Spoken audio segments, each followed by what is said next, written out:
I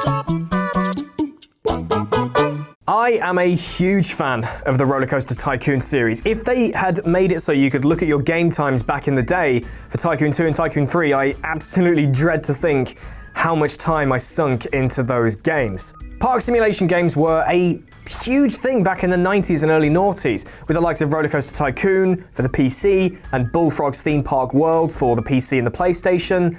It was a massive thing. But once 2004 had been and gone, Park Sims took a back seat. Nothing really happened. Then later on, RollerCoaster Tycoon series came back and it had a ropey few years to say the least, underneath their new owner Atari, who themselves had a pretty few turbulent years in the business world. So just how did Chris Sawyer's groundbreaking simulation series go from being the pinnacle of Tycoon games to the laughingstock of the industry? Well, I'm Rich, and the park is open. Let's go back to 1994. Scottish video game developer Chris Sawyer has just released Transport Tycoon, a game that's about to become a pioneer, a legend in the Tycoon genre of games. While working on a sequel, he developed an interest in roller coasters and took the framework of this sequel and turned it into something new. Transport Tycoon 2 became White Knuckle, and in 1999, White Knuckle became RollerCoaster Tycoon. There was a pretty small team working on the game, and by pretty small I mean very, very small. Chris Sawyer himself coded the majority, if not pretty much the entirety of the game single-handedly. The game, of course, was so successful he pocketed a cool 30 million, so of course a sequel was going to happen. The late Hasbro Interactive published the first game in the series. Between 2000 and 2001, their studios were closed, and most of the properties were sold off to Infogrames, who published the second game in 2002. Between the launch of Tycoon 2 in 2002 and Tycoon 3 in 2004, Infogrames had a change-up and were renamed under the Atari brand. Now this industry legend was behind this legendary series. Awesome. British developer Frontier, who worked on the 2 expansion packs for RollerCoaster Tycoon 2, took the helm for RollerCoaster Tycoon 3, taking the game from isometric 2D into full 3D, where you could actually ride the rides. I was 9 when that released, and that was absolutely mind-blowing. Chris Sawyer was merely a consultant on RollerCoaster Tycoon 3, as he was busy off making the soon-to-be very, very badly received Chris Sawyer's Locomotion. So Tycoon 3 was a huge success. Chris Sawyer was off doing his own thing, and the brand was in the capable hands of Atari. Then, nothing happened. The Park Sim subgenre went dark. It was shelved, dormant, broken down without a mechanic on the way. The park was closed. 8 years we waited for a sequel to continue the brilliant RollerCoaster Tycoon trilogy thus far, and it eventually arrived in 2012 on the 3DS. Yeah, this is where the series really goes downhill. And I don't mean like top of a lift hill downhill into some incredible swooping turns and brilliant inversions. I mean off a lift hill and just clean off the track and flattening the guests below. Tycoon 3D was a lazy, watered-down, dull entry, a joke compared to what came before. There was no terrain editor, no custom signs, you couldn't even recolor the rides. Top that with a horrendous UI, and this was a good place to start when it came to disowning a series you loved so much before. Then, the freemium mobile game boom happened. This game is free, but you have to wait like 8 hours to place a bench. Or you could pay us real money and make it go faster. Atari really didn't have their heads screwed on straight when the series came back in 2012.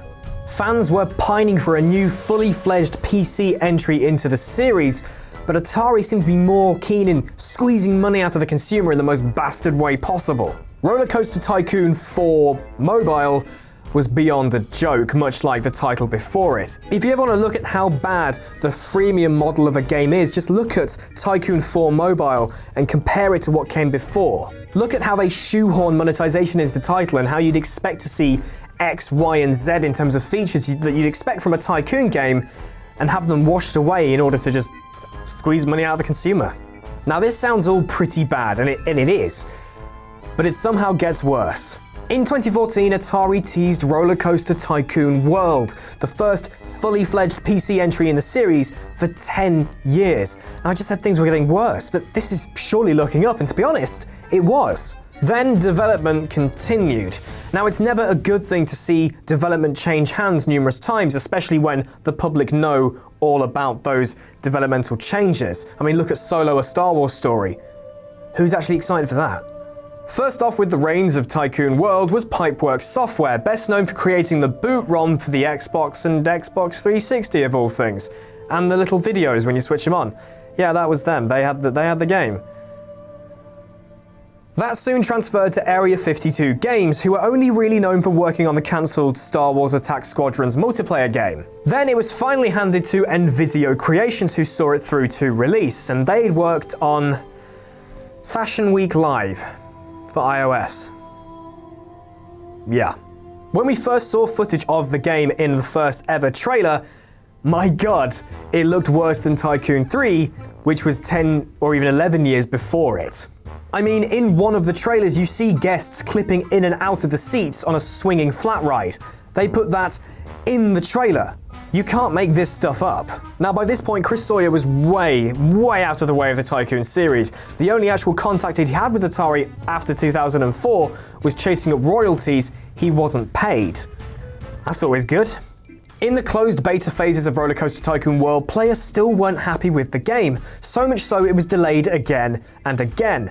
But alongside Tycoon World, the original devs of Tycoon 3 Frontier were working on their own park sim called Planet Coaster.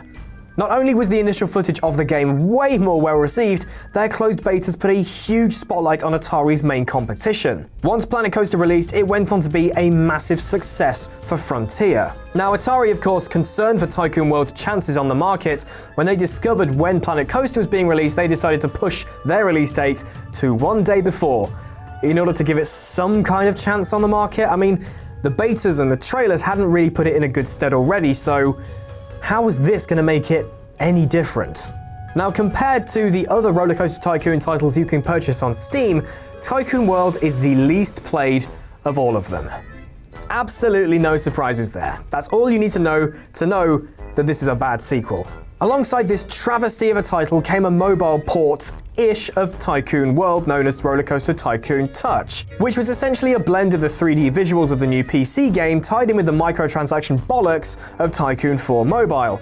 Now, it was better received than Tycoon 4, but still wasn't the mobile game people actually wanted.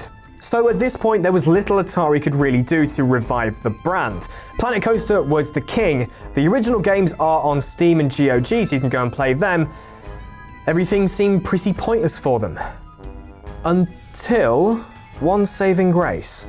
Atari obviously looked at the heap of shit they created since 2012 and realized they'd done a disservice to Chris Sawyer's legacy. Chris Sawyer had of course left the franchise in Atari's capable hands, but he himself wasn't really done with the series, at least the part of the series he fronted. Now, Chris Sawyer owns the rights to the name RollerCoaster Tycoon, so he could make whatever he wanted really, but the publishing rights were definitely Atari, so anything he did had to be published through Atari. So when he announced he was going to do a port of RollerCoaster Tycoon 2 to mobile, my god, that's so exciting!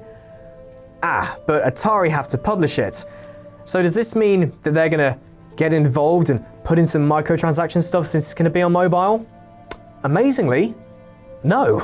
Either this was Sawyer himself putting his foot down, or it was Atari realizing they'd done a big silly in the mobile market.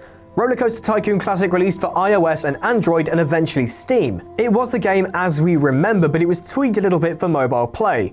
It was a paid app from the off. No microtransactions, no build times, no adverts, nothing. It was everything people wanted back in 2012 when the series returned. Now, it may not have been the full 3D ride the ride sort of thing people might have wanted for mobile, although Frontier did do a port of RollerCoaster Tycoon 3 to iOS in 2015, it was a step in the right direction for the series. Now, Chris Sawyer is apparently sort of done with RollerCoaster Tycoon for now. As far as we know, the last thing we heard of him is that he wanted to do this port, which he's now done. So the ball is now definitely back in Atari's court. So where are they going to go from here? We've seen a video announcing a port of RollerCoaster Tycoon Touch to the Switch through what looks like crowdfunding, but it's actually investing money straight into Atari with little to no reward for doing so. Add to the fact that not all of the money you invest will directly support development of this port, and it looks as if Atari are back to their old way of doing things. Now, in the opening to this video, the guy on screen says, you know, we're Atari, you know who we are. We published these incredible games back in the 80s. But since Atari went through so many changes and buy-ins and sellouts and stuff with various other companies over the years, the Atari we see now is pretty much another company wearing the 80s Atari's face. So they can't really use that legacy to their advantage. So don't let that whole legacy thing distract you to actually put money towards Tycoon Switch, because it's still not going to be the kind of Tycoon game I'd want on the Switch. Don't let them distract you. Planet Coaster, however, gets better after every update, so you 100% have my recommendation on that one. Thank me later. So what do you think? Did you play RollerCoaster Tycoon a lot back in the day, and where do you think Atari should go with the series now? Do you think it's completely dead after Tycoon World, or do you think there's a tiny glimmer of hope in Atari's hands? Let me know down in the comments section below. And of course, swing by whatculture.com for more news and articles every single day. I'm Rich from What Culture Gaming, and I will see you soon. Hey guys, thanks for watching the video. Don't forget to subscribe below, and if you're looking for more content like this, then try a few things that are floating about around my ears. It might be fun. I can't promise it though, but it might be.